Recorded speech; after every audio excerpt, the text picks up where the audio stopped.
All right, very brief lesson, introduction to the alphabet. Matter of fact, even the term alphabet is the first two letters of the Greek alphabet. I have to choose another color. One that you can see.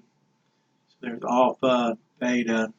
So you can see the word in alphabet is alpha, and then first three letters in beta, alpha, beta. So really that shouldn't be difficult because it should be kind of self-evident. I'll try to take some glare off of this board and stop that from happening. So that'll help. So alpha, beta, gamma, that looks like our Y, but it's actually a G. And this is a B, of course, so we can notice that. There's an A. So far, these are things with which we're already familiar. We're just not accustomed to looking at something that looks like a Y and calling it a G. And then alpha, beta, gamma, delta. So A, B, G, D is similar to our A, B, C, D. So that's a D. Looks like a D. Not much difference. Alpha, beta, gamma, delta. Then we have an E, obviously. Looks like a backwards 3, but that's not unusual for our capital E, for example, is similar. So much of what we have initially isn't that much different. Alpha, beta, gamma, delta, epsilon. And then, of course, you can see the Z in this, except it has a subscript, somewhat cursive. So it's zeta. So it's like our Z. You can see the relationship there. So thus, much of what we already know isn't really void in this so far. This looks like our A. That looks like our B. That's a letter in our English alphabet, but it's a G here. There's a D and an E, and here's a Z. Of course, now we have eta. It has a subscript here, and it's like that E in the word they, a long A sound. So alpha, beta, gamma, delta, epsilon, zeta, eta, and then of course we have this letter theta that we know from mathematics symbols in math. That's our TH, and then there's an I, that word Yoda that we're all familiar with.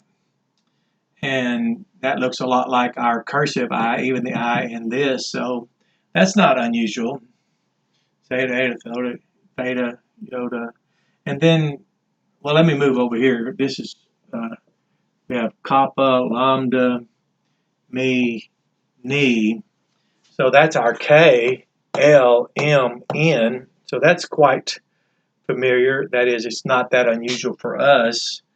The L is actually the same parts. If you notice, our L is made of two parts. This is made of two parts. This is just moved here. So there's, and then you can see the K, obviously. And you can notice the M here. It just happens to be subscripted. So that's not that different than our M. Now the N here, of course, it may use the same. If you notice, our N's made of the same. There's a V in our N. It's just we seem to have a need for that. This vertical line is across here. So you can see the parts of ni in the N. You can see M in me. You can see L in lambda. You can see K, obviously, in kappa. So a lot about learning the alphabet is not allowing what you don't know to throw you from what you do, which my professor in Greek, Dr. Randy Murray, was very good at reminding us, don't let what you already know, don't let what you don't know, that is, throw you from what you do know. So at this point, we know A, B, D, E, Z, theta, TH, we recognize I, recognize K, M, L's a little different, N's a little different. This long A is not something we're accustomed to, and we're not accustomed to thinking of the letter E in the word they, the plural pronoun they, the E in they. We're not accustomed to that long A. So this is quite a bit. We can say that in some ways we already know it. A lot of our English is Greek. We already know 300 words approximately that we use, probably more than that. Just no one's ever really captured all that. So we have kappa, lambda, me, ni. Now we start into one of the most exotic letters, me, ni, xi. It's subscripted, and it's X-I-C.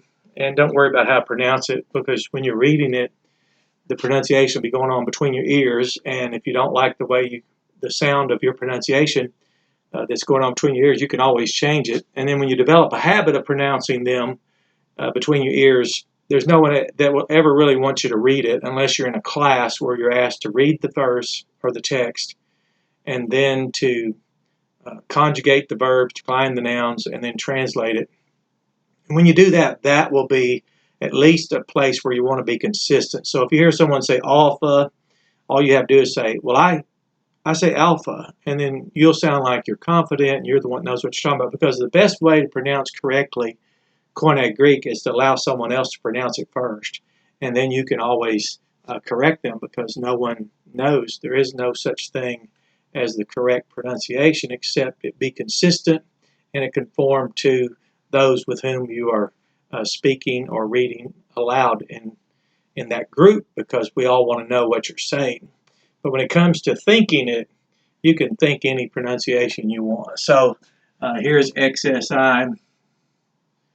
And then, of course, we have the letter O, like our O. That's Omicron, or Omicron, I should say. Meaning O. Then we have the letter P, which is called pi, that famous pi that we hear about in mathematics. That is pi. So it's just the letter P. So we're familiar with pi and theta because of mathematics. There's O, C, Omicron, pi, and then we have an R, rho, which is similar to our R. Let's look at our R, for example, but we have a leg on ours. So if you notice, there's similarities there. C, Omicron, pi, rho, then we have sigma. There's a final form that's just like our S, except it's subscripted. And then you have a T that looks just like ours, if you think about that. So the sigma, tau, there's our U, and that's epsilon. Epsilon. That's not anything really new there. So O, P, R, S, T, U. You can see some of the familiarities of how our alphabet is. We have L, M, N, O, O, P, Q, R, S, T, U, epsilon. Then we have some unusual ones. Here's Phi, P, H. Then you have Chi, C, H, I.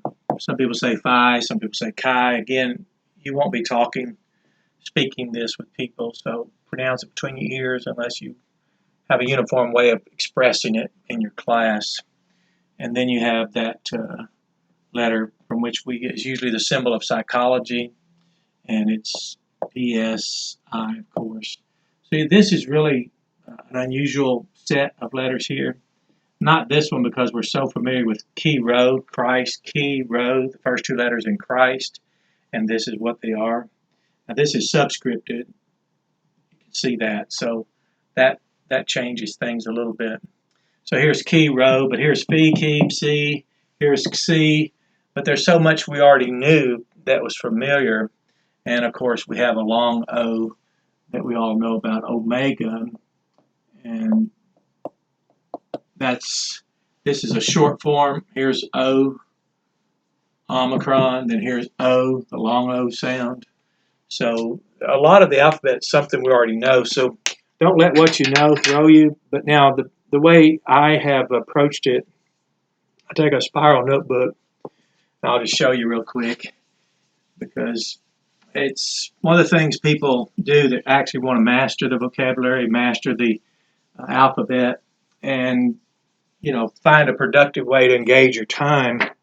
So I would start on a piece of paper in a very inexpensive spiral notebook, and then I would just start writing alpha, beta, gamma, delta, zeta, and then all of a sudden I would notice, oh, I left out alpha, beta, gamma, delta, epsilon. So I'd start over. I go alpha, beta, gamma, delta, epsilon, zeta.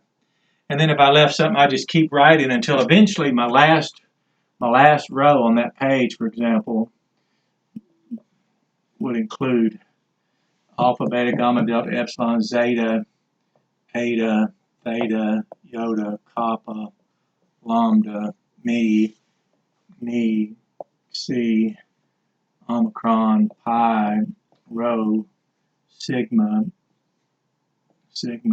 tau, epsilon, phi, chi, and that's psi, and then of course omega. Now, then I would have it, but sometimes I'd write this several times before I would get to this last accomplishment. And you'll have room in your spiral notebook. Then index cards, I'd carry them, so when I would sit in lectures or sit somewhere for any time at all while others are watching television, I could just pull out my index card and write an alphabet. You can also do your strong verb forms, your paradigms, that is. Reinforce your learning. Deliberative practice, which is a nice way of saying deliberately do it. It's deliberative. Iterate, you repeat it, then reiterate, and then you reinforce your learning. But again, when you get to the Koine Greek New Testament, you won't be composing language. It's already composed. You'll be decomposing and conjugating verbs, declining nouns. So this is good for your alphabet. We'll go ahead and look at some of the diphthongs. And check this out. But like I said, I'm actually not wearing a suit to teach Greek.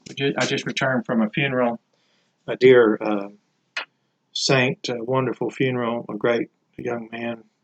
So I just working. I don't know how people have time. Pastors have time. Unless you really like reading a lot of philosophy and abstract Western religious articles and things. It's just, for me, it's expeditious to know the Koine Greek language. It's better to support the text than the voluminous amount of comments people make. I don't mean to diminish those comments. Commentaries are exceptionally useful out there if you've already begun to study. Otherwise, reading a commentary first, then just produces eisegesis. You'll just read that into the text. So let's just look at what we can do.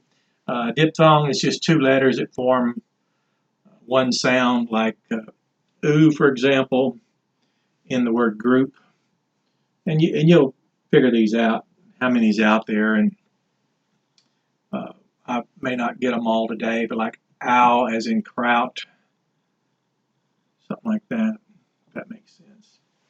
And then you'll want to look at your pronunciation in your Hersey Davis, like father, a, alpha, as in father, gives you a phonetic device there.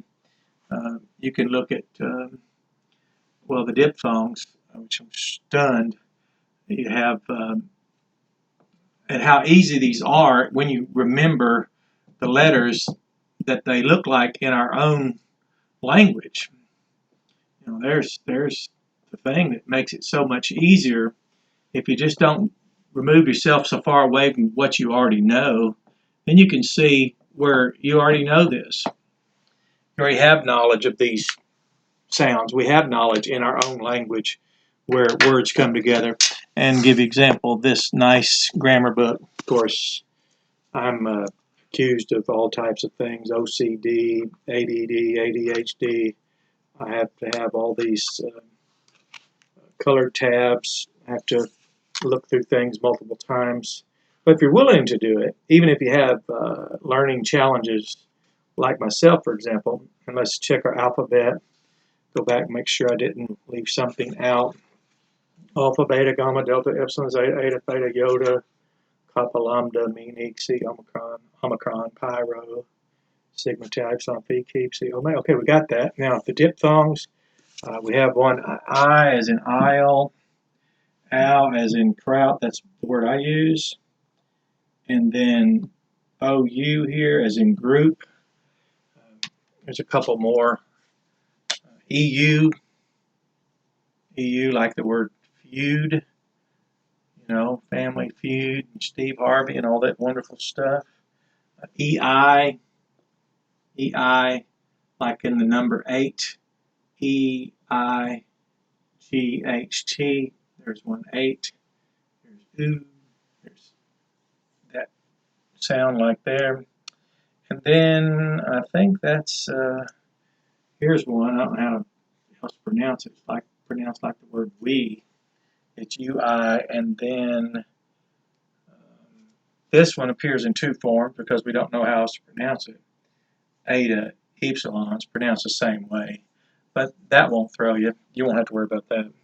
So, the last one, or the example on your page 21 in your Hersey Davis book, and you can get this online. It's PDF format, which is extraordinary because now you can cut and paste, build your own Greek grammar book by leaving out things that might be redundant or inconsistent, where he might make comments that aren't necessarily just the grammar, and you can really boil even this nice brief book down to just the functional information, where you can just get on with your translation and start using it as soon as possible. OI, as in oil, or oil.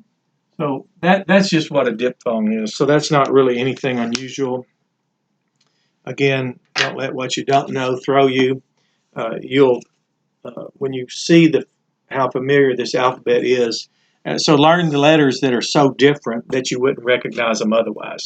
And that would be the best advice so far. And then notice the ones that you already recognize. And then just rewrite, or that is write and rewrite and deliberately do it, called deliberative practice. Sit down and say, I plan to deliberately practice. And take one of those very inexpensive spiral notebooks from Walmart, maybe get you a bundle of them for $1 or $2, and then just fill it out, throw it away, and then get to your Greek New Testament as soon as possible. Immediately, you can go to blueletterbible.org, and I'll write that down as I conclude this lesson, and start using the Greek text. I'll make videos about Hebrew, start using it immediately. One of the greatest Bible scholars, language scholars, Dr. W.A. Dillard, advised people start using it, use it, use it, use it. As you use it and interact, you'll become more familiar with it. So blue letter Bible.org. Now, I don't know, there's very sophisticated softwares out there. I've never had any of those, never used those. You'll find out the more you study the Koine, it will boil down and come to be very concise so much quicker that then you won't know why there's so much sophisticated software out there about it, because you become so familiar with such a small amount of words, 319 words, for example, and it's really not that many, but that many words alone give you 80% working knowledge of the 138,000 words in the text. So you'll learn it quickly, especially if you deliberately practice and begin to use it. So go to blueletterbible.org. English readers, non-users of Koine Greek, for example, can use it immediately. And you can begin to look up the word strong numbers, and then you can begin to see how the verbs are parsed. Parsing guide, which is how it conjugates. You'll see the tense, mood, voice, person, and number. It'll tell you if it's a finite verb, if it's present tense, aorist tense, if it's a participle. So you'll get all that. But just get started, but do not underestimate the power of the alphabet. So just go ahead and wear out 1 or 2 spiral notebooks if that's what it takes. Index cards, like for me, a challenged learner, I would have to write it and write it. I think I just allowed it to really throw me because to me, it just seemed different. So, all right, well, you have a good day and enjoy your studies, and as we learn Koine Greek.